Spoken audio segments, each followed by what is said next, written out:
Morning, family. It's Tasha, Mom Bear Prepping. You already know what time it is, baby. Get your drink, pull up. We're going to talk about it. We're going to talk about food.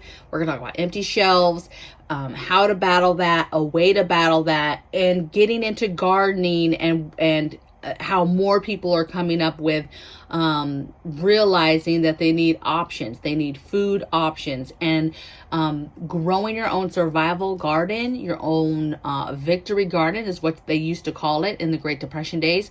And just having a way to give your family another food source is super important. And so we're going to talk about a few things today. We're going to talk about some seeds that I was sent from a company. Survival garden seeds. We're also going to talk about the indoor garden that I'm starting, and then we're going to talk about, I have a subscriber who's hitting me up hardcore wanting to have me talk about kind of growing food right yourself, and then to how that process works from taking it from the garden to preserving it in your home. Okay, now I'm not quite sure if she wanted me to actually physically do a video showing me pulling a crop from my garden and how I processed it, and how I'm not sure, but I don't really get into those type of videos here. I do share a lot of stuff though, sis, on my IG, where I show a lot more of my preservation stuff. I preserve stuff almost every single day.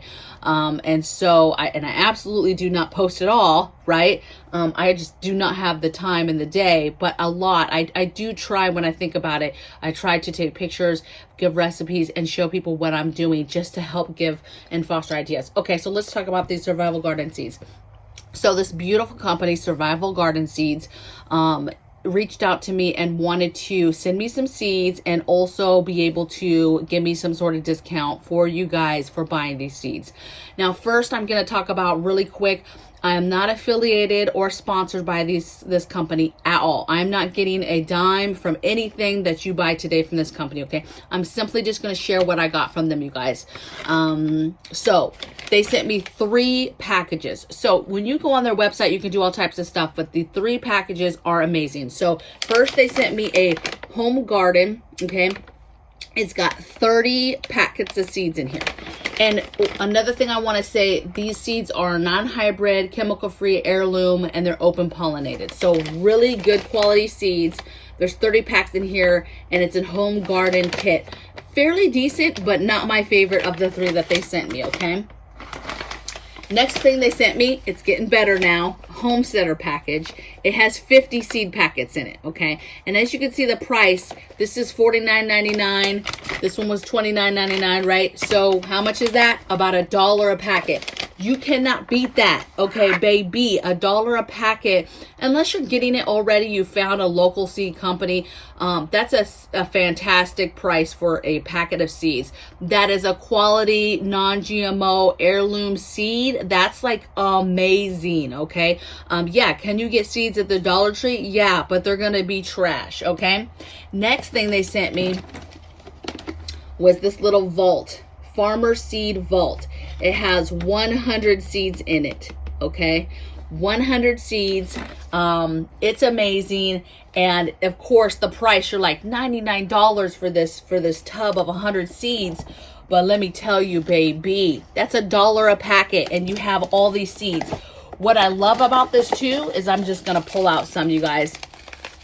This is just a small thing, but there's so many seeds in here that there's stuff in here I never even heard of, okay? You know, I'm fairly new to gardening. This is my 2nd year, and I'm still technically on a container garden, right? Because we're waiting for the septic still to be done, which is coming to a head finally. And there's just all types of stuff in here that I just never heard of, or different varieties. Like there's probably 3 different types of watermelon varieties here that I never heard of, baby. I mean, there is just all type. White sage, never heard of it. I mean, there's just so much stuff in here that you're just not going to see at the local store when you go to get your seeds, okay? And so it's very exciting to see new variations of stuff, new seeds, beautifully packaged seeds that basically come down to $1 a packet. So again, I'm not affiliated, so I'm not trying to sell you nothing, okay? But just know I am going to link in the description box These 3 packets, you can buy anything on their website, but these 3 packets, if you buy any of them, you'll get a discount. I believe it's 10%. And the link, the discount code is already developed into the link, okay? So you shouldn't be, it should be less than $29.99 for this. It should be less than $49.99. It should be less than $99.99 when you go to checkout. So just make sure, okay? Absolutely love them. I'm going to use these seeds myself. I'm going to start planting them. I'm going to immediately go in my garden and find any holes that I have and go through, especially the vault, and anything that I think is interesting that I don't have out there that I want to, that I still could plant this season, I'm going to plant. But what I'm going to tell you my plan is personally for this company seeds, to really, really, truly see how good quality they are, is I'm going to do my whole indoor garden from this company, from the seeds they sent me. Now, I went on their website because I also, in my indoor garden, I want to be able to do sprouts, right? They have a whole package for sprouts, like a 5-pack and a 10-pack for sprouts. So I'm going to be purchasing those myself. And so I'm just super excited, you guys. This company, these are beautiful, beautiful seeds, a fantastic price. They're like any other seed company, though. If you go on and get individual packets, they're going to be more because this is a quality seed, right? You're going to be paying a few dollars, right, for each packet. So these packets are absolutely a go-to, absolute amazing thing. I mean, if I had to pick, it's either going to be the Homesteader or the Farmer's Vault. Either one of them, amazing. And you go on the site and it will show you all the seeds that are inside, okay? All right, so that's enough of that. Indoor garden, I'm not going to use one seed from any other company in the indoor garden. I'm going to use all this company's seeds for the indoor garden with the lights, and let's see how it goes and how we get it. 3. Okay, third thing I want to talk about is what my viewer wanted me to discuss, and that is, preserving or growing food, right? And then taking that grown food and moving that into the preservation. It's easy really to start something, start growing it, but it gets complicated, right? You've got to grow it, but if you're successful growing it, then it becomes, oh crap, when do I harvest stuff? How do I know that stuff needs to be harvested? When do I know it's ready? I have all these foods and they all are done possibly at different times, and I don't know what I'm doing in regards to harvesting. When are they ready? Especially foods that are under the ground, right, that you can't physically see. But plants talk to you, okay? Any and all plants talk to you, okay? And so if you are very involved in your garden, you're watching your garden, you're looking for signs, you're seeing differences in leaves even, you can tell a lot by the way that the plant acts on whether or not it's ready, okay? But you do this really by research, okay? You're researching, you're learning, you're teaching yourself what the signs are when a plant is ready to be harvested. Some of it is timelines, right? Hey, 60 days in the ground, and then it should be ready to go. Maybe there's some physical signs with the foliage up top. Maybe you can see certain things. Maybe it is a food that is in the open and that you can clearly see is ready to go. A tomato that's bright red, ready to go, beyond ready to go, right? And so everything is different though. And so it can get very overwhelming. And then it's, okay, how do you preserve it, right? I think there's some things to be, that are important to think about. One, I'm not going to say misconception, but something that people don't think about is they start a garden and then you expect that you do the research, you do all this stuff, and then it's a crop that doesn't harvest. You can't harvest all at once, right? So there's some crops, the entire crop will finish at the for the most part at the same time. And when it's time to harvest, you'll harvest all of it, right? Or most of it. But there's some crops that, as you go, you get onesie twosies, right? And so how do you keep that food while you're waiting maybe to do a certain preservation recipe, right? I want to make marinara sauce, right, with tomatoes or maybe ketchup, but tomatoes come in onesie twosies. Maybe you get a bushel of them, a little grouping of them, but that's not nearly enough. I need all the tomatoes that I'm going to be harvesting this season to be able to do that project, right?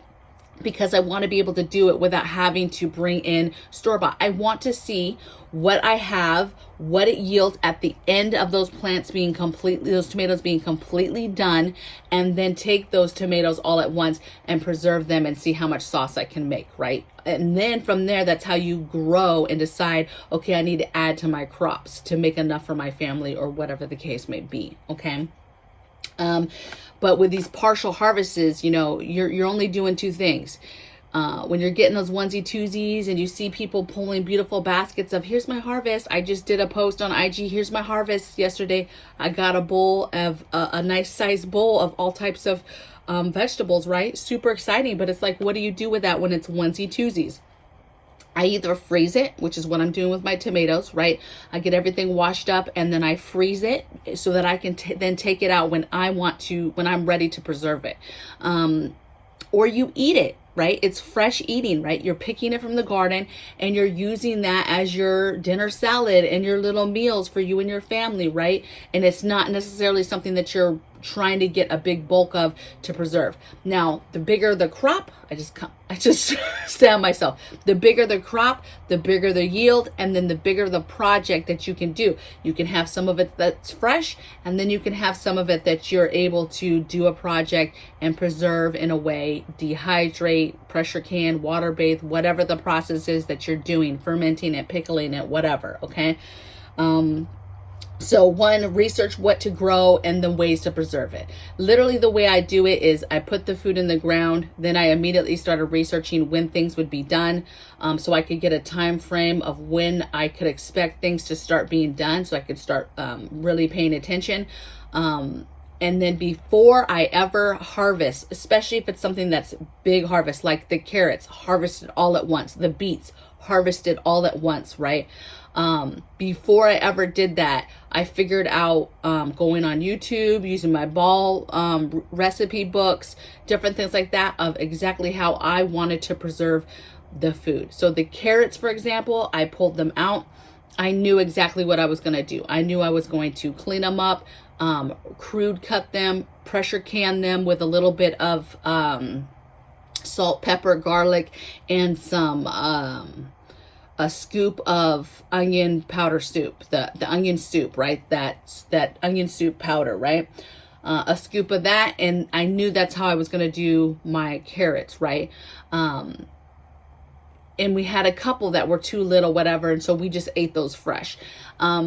But I knew that, right? The beets, before I ever pulled them, I knew that I had planted them too close together. A lot of stuff this year I'm learning I planted way too close together. I just was super excited to just really experiment and see what I could grow in my area, because I was new to this area as far as growing. And so I just spread out them seeds. Well, they were too close. So I knew I was going to get smaller beets. So I knew before I did them, I knew I was going to dehydrate them and probably make powder from them, right?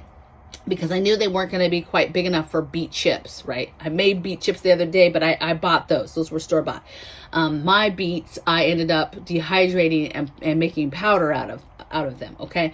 So you're going to depend on maybe the yield sides, depends on what you're doing, because that was my whole harvest. So it's not like I could just maybe try to just,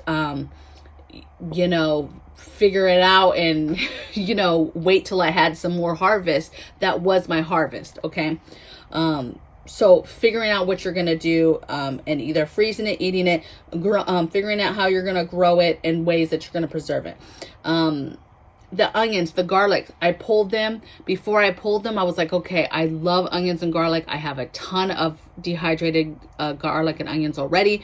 I was like, okay, what could I do with these? There's several different things. I thought about putting the garlic in honey, which is the ferment that I do all the time. I thought about fermenting it in some oil. Then both of them in some oil, right? I almost did that, but then I started researching it and I found curing. I didn't know about curing, you guys. Your girls should learn it, right?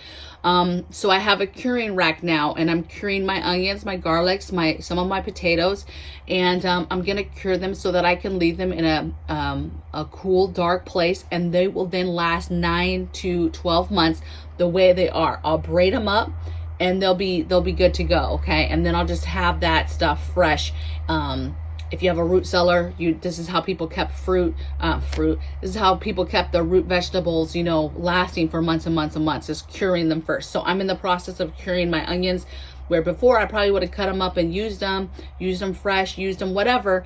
But I learned a new process. It's not a new process, it's the process. And I cured them, and now they're going to be ready for long-term storage after they get done curing. Okay. Potatoes, the potatoes right now, we don't have huge harvest because we're working out of containers. So basically right now, potatoes, we're fresh eating. Potatoes come out and we eat them, right? But we're just keep growing. So potatoes are growing again. And that's just how we work those. But later, when we can have a bigger crop planted, then you will be able to preserve it. Okay. Cucumbers just came up. I have cucumbers now in the fridge in a brine that I'm going to be making pickles out of. Cucumbers, again, to me is a onesie twosies, right? So I either have to freeze them or I eat them fresh.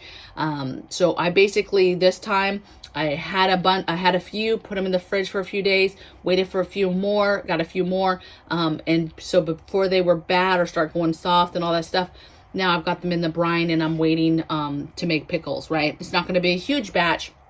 I could have put them in the freezer as well and waited, but the best way to make pickles is fresh, right? And so just super excited to learn the process and to learn. It's very important that no matter how big your garden is, that you're teaching yourself now how to just grow that food, researching when it's supposed to be harvested, researching what you're going to do with the food once you harvest it, whether it's a full crop or onesie twosies. Maybe it's a full crop, but it was only one container of carrots. So it's a full crop, but it's not that much, right? So what do you do? And you're either freezing it or you're eating it fresh. Maybe you have enough to make a product. Maybe you just dehydrate it all and do something. There's so many options, and that's what I think is exciting too, is figuring out what's going to work and how you get that food from the garden to your table. Tomatoes and peppers, real big. I usually freeze those because I get them onesie twosies. And I don't have a whole lot of stuff in my freezer. I do a lot of either fresh or there's only a couple crops that I'm really freezing as I go and as I harvest, and the rest I'm really figuring out what I can do to preserve, because if I can do that at the small level, then when you have a bigger crop, it's easier, because it's much easier if you have a lot of food to preserve it and then get several jars of preservation out of it. Okay. Think about your future. So think about filling holes as you harvest. You need to be filling. It's a victory garden. It's a survival garden. You need to be filling those holes with the next crop. Don't let anything go. The other day I just pulled the onions and the garlic out, and I've already got pumpkins planted now, and I have pumpkins already popping, right? Loving it. I literally planted them just a few days ago. They're already popping. They're loving that spot, and so super excited to get these pumpkins. I think we planted like 5 or 6 pumpkins. Super excited. So filling holes, planning your future crops, right? Constantly be thinking about what's the next stuff. Maybe it's you have a garden, but what's the crop that you can add? Do you have a space for another crop, right? Think about bigger yields, right? So for us, we're waiting for a couple projects to be done, and then it's about expanding those crops, right? It's about, this is how many, let's say, potato containers we have this year.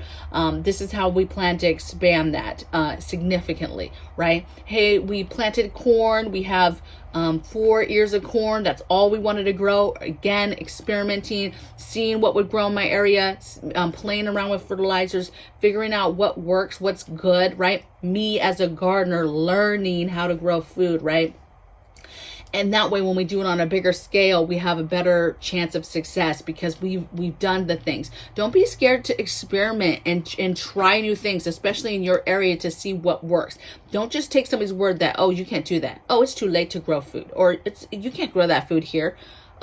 Until I see it fail myself, I'm not going to just say, oh, well, I'm never going to grow that because somebody said I can't do it, right? No, I'm going to try my hardest to grow that thing. If it's a food you want, it's a crop you want, I'm going to try my hardest, okay? And then always be thinking medicinal and holistic. What do you have in your garden that can help your family medicinally when somebody's hurt, something's happened? Use this survival garden. It's a survival garden for a lot of reasons. It's food to help you, right? To feed you, but also possibly to heal you, okay? Making tinctures, researching the food that you're growing, and can a tincture be made from it? Is it a medicinal, does it have medicinal properties? There's some basic stuff that people don't realize. It's just, oh, well, that's just garden food. It's not a popular holistic type of herb or whatever. And they're like, oh, well, they just assume that can't be used, and it can be, right? The tops of certain vegetables, a lot of stuff gets thrown away or given to animals, of course, but people not realizing that stuff is edible, right? You can eat that. And so a lot of stuff is wasted, and people don't realize it truly is a survival garden. There's so much out there that can be eaten and that can heal you, okay? And so be thinking of that when you're growing stuff. Think about your pollinators, right? People talk about, we're not growing grass and we're not growing flowers. You should be growing food. Well, flowers are pollinators, okay? But think it through, right? I don't just buy flowers, right? I think it through. And I want actual very popular pollinating type flowers, cone flowers, and I think it through. I also think it through and make sure I have as much stuff that is perennials. I hate buying an annual flower. You're not going to see me buy annual flowers. I hate it. If I have an annual flower, it was a mistake, okay? I like perennials. I want the stuff that's going to continue. Once you plant it, it's going to continue to come back each year. It's going to continue to grow and expand and get bigger. And I don't want this stuff that dies off and doesn't come back, right? Some annuals come back, right? You'd be like, oh, wow, annual, it came back. I can't believe it. But I want the stuff that's for sure going to come back. Vegetables, perennial vegetables, you guys. There's perennial vegetables that you plant them, they will just keep growing back and back, right? They might at some point die down, right, and go dormant and not be growing anymore, but they will come back every single year. So once you plant them, it's like a plant and leave it, right? It's amazing. Like asparagus, hubby loves asparagus. That's a plant and go, right? And so planted this year, and I'm just going to leave it in that spot, and it's just going to continue to grow. And then I'll expand and I'll find another spot that I want to plant some asparagus so that we have a bigger harvest, so that I can actually preserve some of it. Him eating some fresh, he loves the idea of being able to just go out there and cut it down and eat it, right? And so that's a good feeling, right? He's not big on lettuces, but I like lettuces, and I like the fact that you could just go out and cut some lettuce and have a fresh salad with your dinner. So there's different things that you and your family are going to want. Figure that out and grow that stuff, okay? Make this exciting. Get you your seeds. Get you a pack that has several seeds in it, right? Options, and just plan out a garden, right? A lot of people will be like, you cannot survive. Your family cannot survive off of a container garden, right?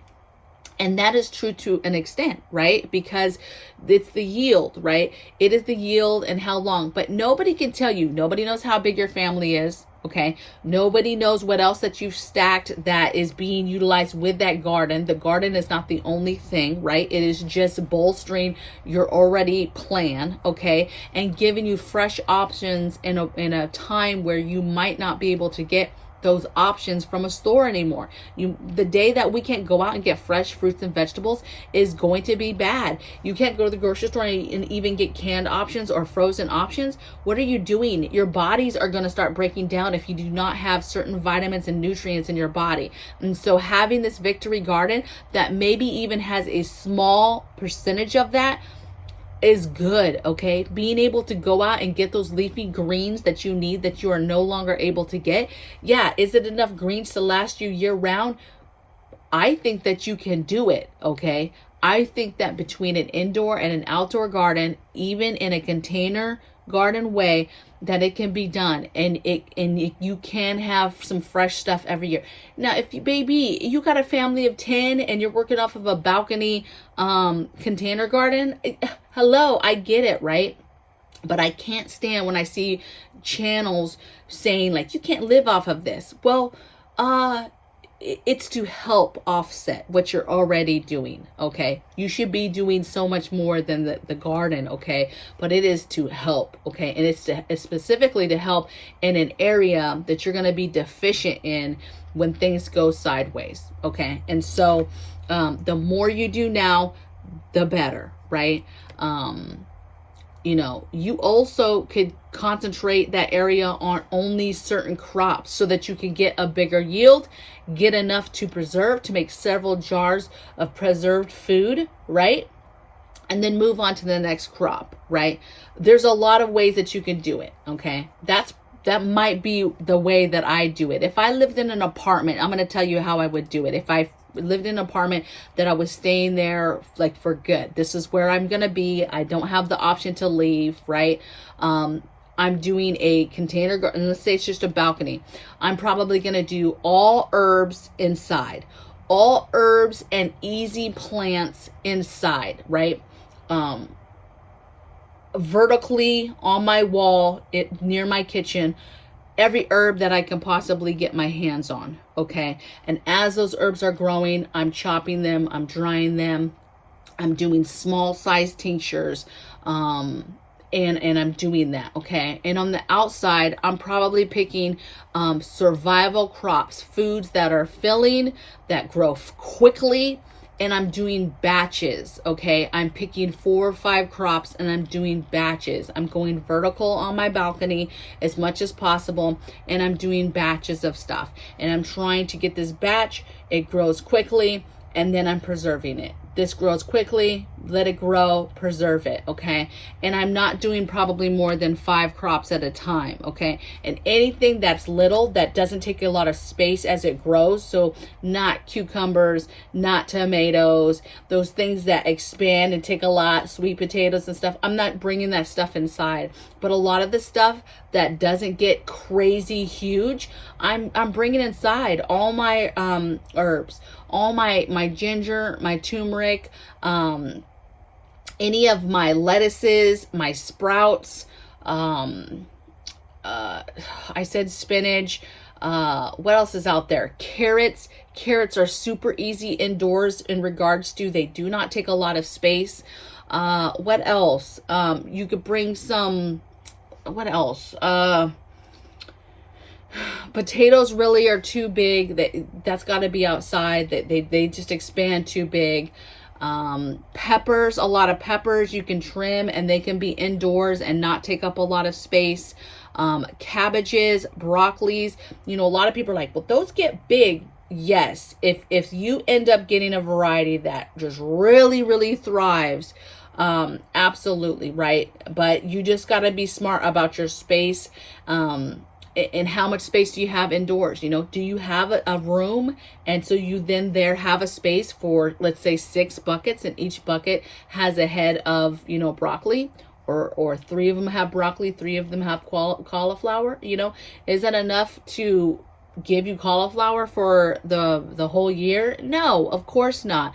But it's offsetting and giving you a fresh option. Okay. You just got to think it through on what you can do with your situation that will help bolster what you're already doing. You should already be stacking the food. You should already be making tinctures with herbs and stuff that you're purchasing right now. Don't wait to grow it to do the tincture. Grow it, right? But get the stuff now to make the tincture now, okay? You should be getting store-bought food and preserving it. I buy store-bought food all the time and preserve it. I also get stuff from my garden and preserve it.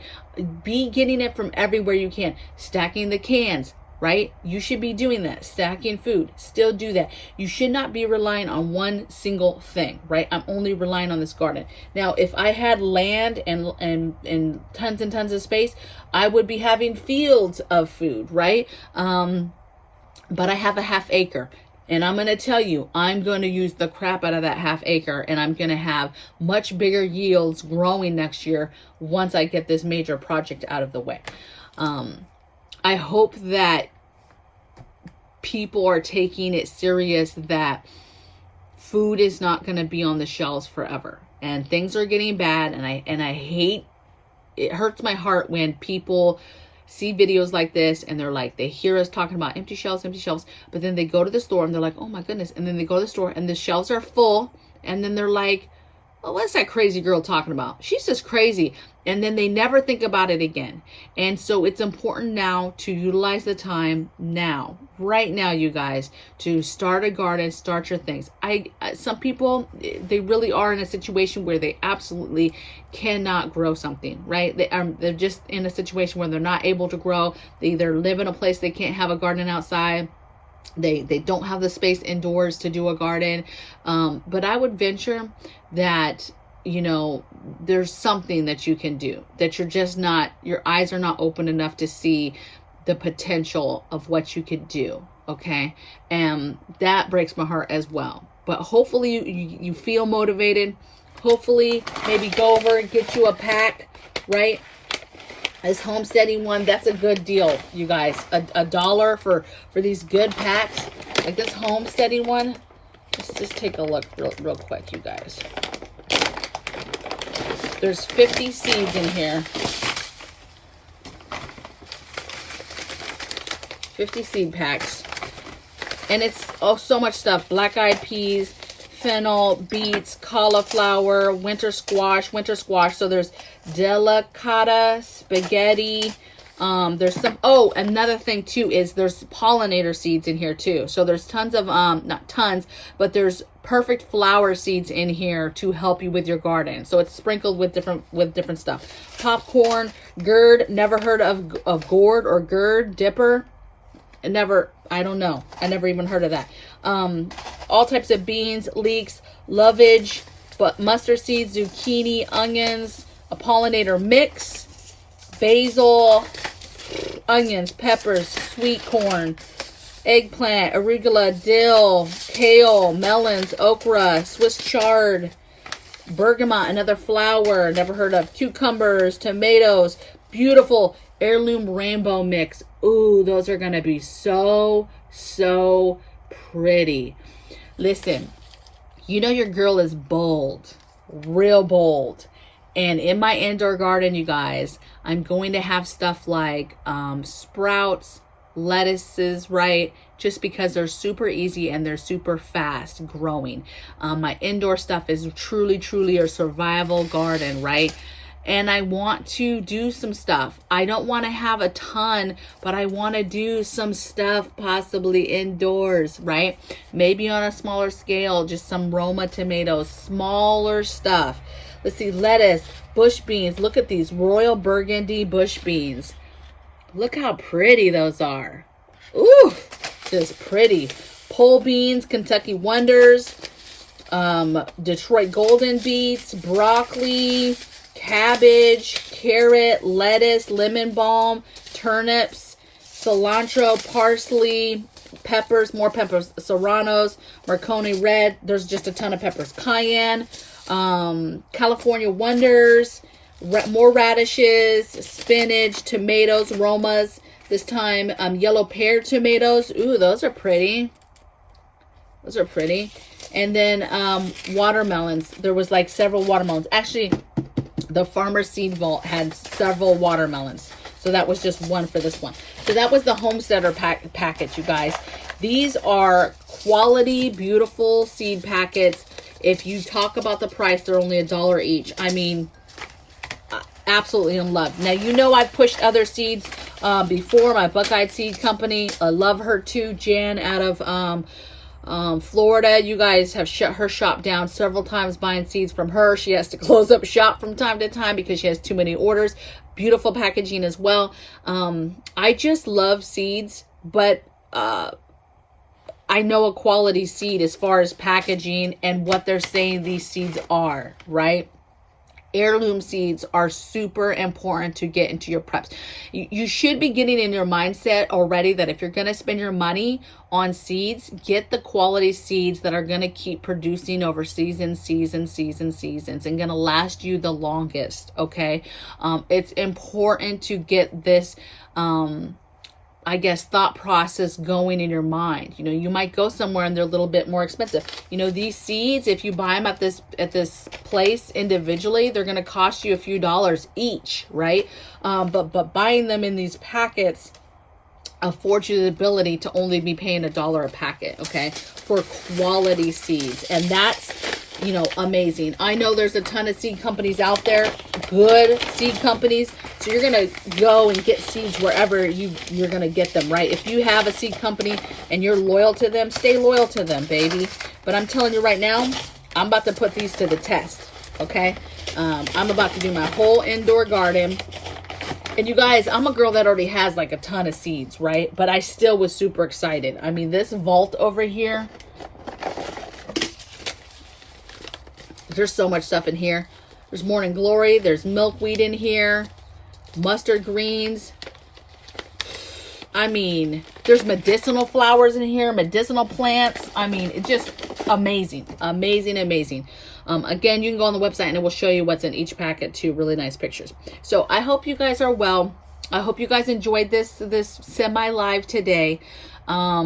I know there was probably just a ton of really great ideas in the chat. Every single time we do this, there's a lot of ideas. There's a lot of great tips. And so I'm sure that people have been sharing their garden tips and things they're growing and things they're doing and their tips and tricks for preserving food. Basically getting food from the garden, planting something, and then working through that process to the preservation process. You know, a lot of people make it look very, very easy because they have farms and they've been doing it for years, and they have high yield because they have the space to do high yield, and then do a YouTube video showing them preserving it, you know, in 20 jars, right? And you're like, oh my goodness, I don't have that much. But I tell you what, there is a lot you can do with a container garden. I was bummed when I got here. I had all these, you know, I'm going to do this. And then I quickly realized, no, you're going to do another container garden because that's the space that you have right now for the time being. Okay. And I'm actually feeling very blessed because it gave me the space, a smaller space, to really think it out and to really game plan to make it successful and to experiment with some things. Don't be scared to just put something in the ground, just put something in a pot and see if it's gonna grow, right? See what grows in your area, what does well. You know, is it better to start it indoors or it's better to just direct sow it? I'm learning that direct sow, baby, here is the way to go. My ground and the seeds love direct sowing. Okay, that's what works here. They pop fast and they grow beautifully. And starting seeds and trying to transplant those seedlings outside isn't the business. They do not acclimate. They do, even if you try to acclimate them slowly, they just don't, they're not strong enough. And, but boy, something about when you put a strain in the ground, it's like, let's get it, right? It's like, let's grow, which I love. So I hope you guys stay well. I hope you guys have a blessed day. I know it's Monday. Mondays are always like, I got a lot to do. We are stripping and staining the back bedrooms where my sister and them used to live. So we're getting that done today. And I don't know, just feeling super blessed, doing the things, preserving food. I know I'm not seeing you guys as often, but I do enjoy these times that we get to sit down and chat like this. So I will see you guys next time on the next video. Take care. Bye.